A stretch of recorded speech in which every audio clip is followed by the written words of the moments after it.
Hey guys, welcome back to Journey with Rebecca. My name is Rebecca and today I am in the kitchen making homemade tortillas and I want to show you just how easy it is to do.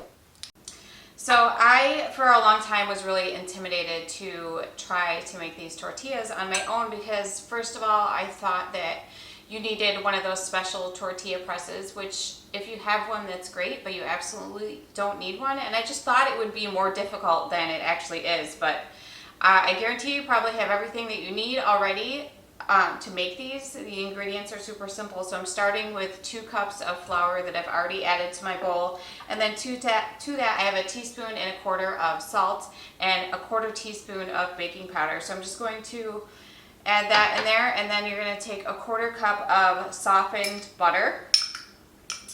Add that. And then the last ingredient is just 2/3 of a cup of lukewarm water, and literally that's it. That's all the ingredients you need. And then you just mix them all together until it forms a dough.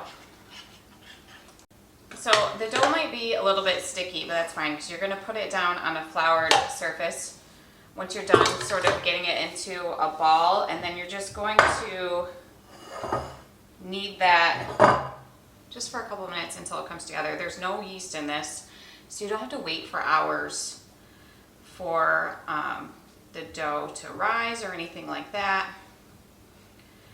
Just form it into a ball once you've got it all kneaded, and then you're going to cut this into about 5 or 6 equal parts. It really is going to depend on how big you want your tortillas to be.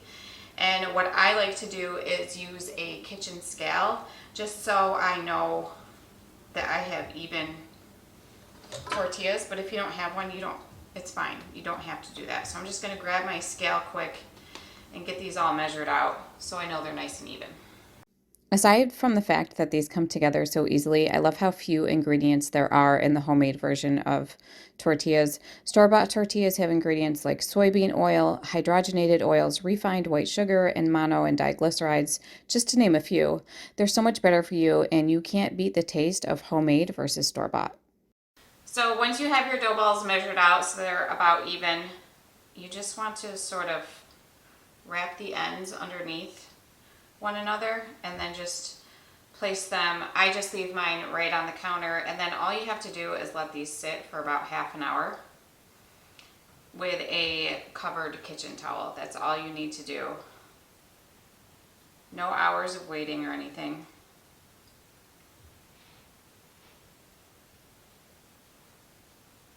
I only made 5, but like I said, you can make as many as you want depending on how big you want your tortillas to be, but these are pretty good size tortillas. So you're just going to cover this with a towel and let it sit for half an hour.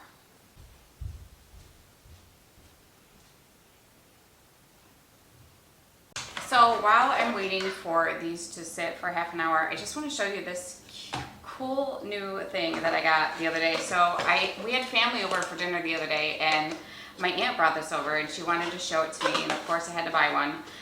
It's an electric mason jar vacuum sealer, and I had literally just made these taco and ranch seasonings the other day, and she said, you gotta try them on these, and I did, and it worked really good, so I went and bought one, and now I'm sharing it with you, so you can go buy one too if you want.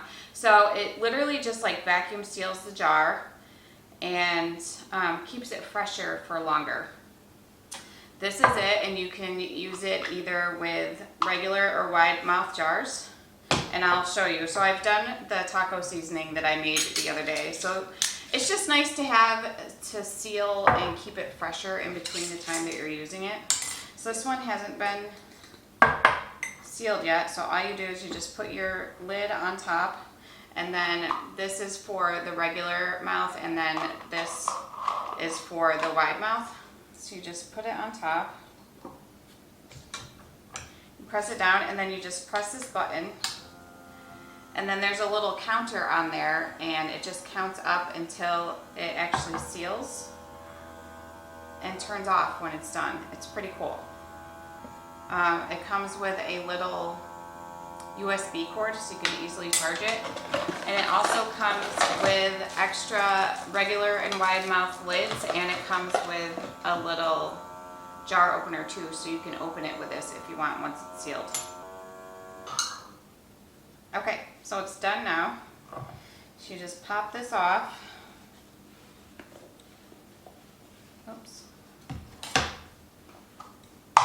And now it's totally sealed and keeps it fresher for longer. So I thought that was pretty cool. I have a video I'm going to be doing coming up of some pre-made mixes that I'm going to be making, and I thought it would be perfect to use this for those things as well that I'm going to be making. So I'm going to put a link for this in the description if you're interested in checking it out. I thought it was really cool, and it was really affordable too, and they're having a deal on them right now as well. But I mean, you can just keep it and store it right back in the box if you wanted to, and just easily store it in your kitchen. So I thought that was pretty cool. I wanted to share that with you guys. And maybe everybody has seen that before, but I had never seen it, and I thought it was pretty cool. Okay, so it's been half an hour since these have been sitting, and they don't look much different. They're not going to puff up or anything. But what you want to do now is just put some flour down, and then you're going to take a rolling pin, and you're going to just roll these out as thin as you can without them breaking.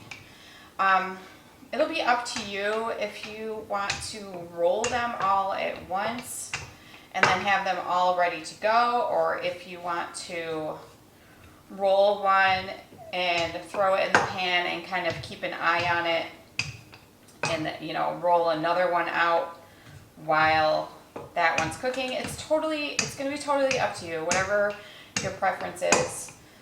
I think for now I'm going to roll all of mine out and just have them all ready to go, because once you get them into the pan, they cook really, really quickly. So I'm just going to get mine all rolled out here, and then we can throw them in the pan and turn them into tortillas.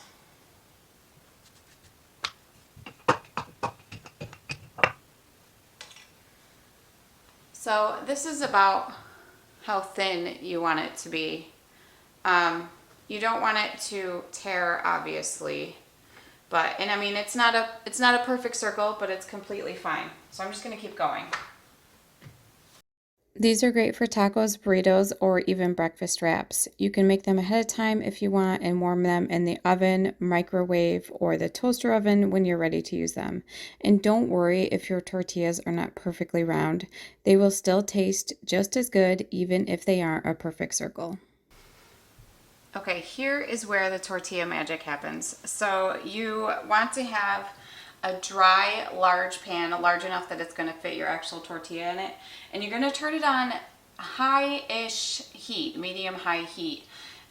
It's kind of like a first pancake. Like your first tortilla might not be the best, but once you get a feel for what you're actually doing, you'll get into a rhythm and know exactly what the temperature should be like and how long you should keep them on per side. So you're going to do about 30 seconds per side-ish. It really will just depend on your temperature and the stove that you're using. I have a gas stove, so it would probably be different on an electric stove. But just don't go far. Just watch it. That's why I think it's a good idea to have all of your tortillas out and ready to go, so that you can just switch to the next one once the first one's done. So you just throw it in the pan, and the whole process happens pretty quickly.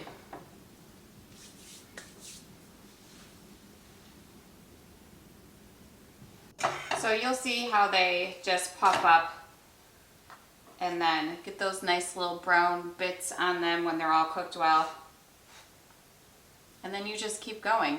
I'm just going to throw mine on a plate for now, and then I'll talk about storage at the end of the video when we're all done. Because unfortunately, they only last fresh for 2 to 3 days, but I don't think they'll stick around that long. They're really delicious. So that's it. That's our first tortilla. It's beautiful. Is it a perfect circle? No, but it's fine. So in less than an hour, or just about an hour, you have homemade fresh tortillas that are unmatched in flavor compared to the store-bought ones, I promise you. When I first tasted them, I was shocked at how fresh and light and airy they taste. They really are good, and they don't have all of those unnecessary ingredients in them. So I'm taking these to dinner for family tonight. We had family come over for dinner last week, and I sent home with them some of the taco seasoning that I made. And tonight we're going over to their house for tacos, and I'm bringing these homemade tortillas too. If you wanted to store these, you can. They'll store for about 2 to 3 days. I don't know that they'll last that long in anyone's house because they're so good. But you want them to completely cool before you do store them, and you can just wrap them in foil or saran wrap, and then you can throw them in the fridge if you want. If you want to freeze them, you can do that as well. I would just put a piece of parchment or wax paper in between each layer just so they don't get stuck together once you pull them back out of the freezer. But they're really good. They're really simple and non-intimidating to make, and I really hope you try them for yourself. And if you do, let me know what you thought. As always, I appreciate you watching. Don't forget to like, subscribe, and share, and I will see you guys soon.